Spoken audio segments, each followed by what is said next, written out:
Can you see my makeup? So I just went through like makeup or whatever for our Facebook Live, which is about to start in like 10 minutes. So we're just gonna do a super quick run through. I find like it's much better than like people are posting pictures and stuff. When here we have the actual vehicles, we can do a little quick video on them. So what's new for the Commanders this year? They have a brand new 700cc single cylinder motor HD7 for like same size Commander, but just a lower power option, I guess, and some cool accessories. So what am I showing with this? And then the accessories, the Commanders, so that's the HD7. So, and then they got the 1000 in an XMR this year. So basically snorkels, and then these really cool, Can-Am made their own tires, the XPS Swamp Force. So they're a really nice big, look how big that shoulder lug is. So they're really gnarly, almost remind me of a bit like an Intimidator.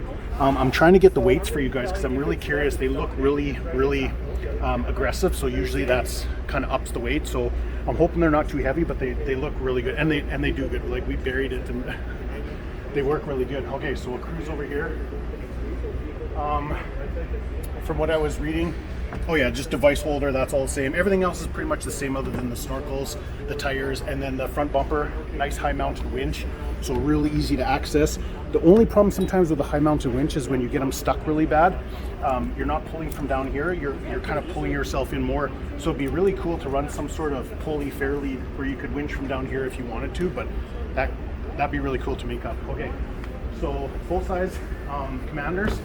So there is a 6-seat, like the Max. There's a Max XMR version now, and I'm not 100% sure. They have the HD7, HD9, and the 1000. So you have 3 power levels. They took out the 5.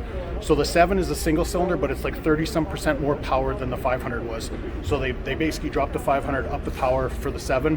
The 9 replaces the 8, and then the 1000 still, I think, the same horsepower. So it was at 82, went from 71 to 82, I think.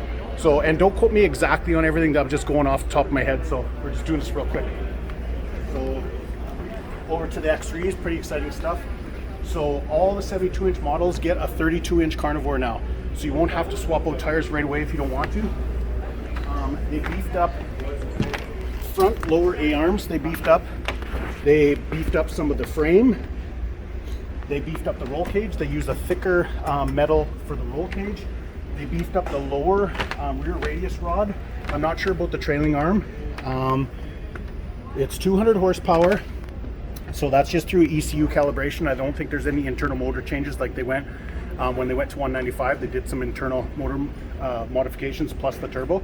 So I think that jumping up this 5 horse to 200, I think it's just the ECU calibration. What else? They have really cool. They have a belt temperature display in your gauge now, so you can monitor your belt temps, which is really cool. And belt temp should be held better in check because they have a brand new primary off the snowmobiles. So P-Drive primary, it's a roller primary versus the slider setup. So you're going to get quieter. It should be more efficient, quicker back shifting. Everything should be better about that clutch. So that's going to be really exciting. What is my favorite thing? Oh yeah, totally. Check this out. Some of the accessories. Just push. It's bolted down right now. Oh, dang it. I'm not sure how to. Oh yeah, there we go. There's another one though. Okay, hold on. You just pull down, and pull up, and then look at this. So you're on the trail. You stop real quick. Boom! You pop up your stereo roof, and it's much better, I guess, for sound versus just pounding it into the cab. Now you can kind of share. If you're in the 530 club, you know who you guys are. You spend a lot of time, stopped on the trail visiting. So now you got a really cool option for your stereo. So that's just one of the really cool accessories. So I said, yeah, 32s. So the 64-inch models, they come with carnivores, but they're all 30s. What else? Like I said, I'm probably forgetting some stuff, but on the ATVs, all the XMR models get the Visco 4-lock now, so the front locker. So last year was just those Neo yellow models. This year, they all get it. So not too much change, I think, other than that. And then, so that's it for off-road. Just they're super quick now. They also launched Sea-Doo pontoon boats. Did you guys see that? Let's go sneak They're called over the there. Sea-Doo Switch.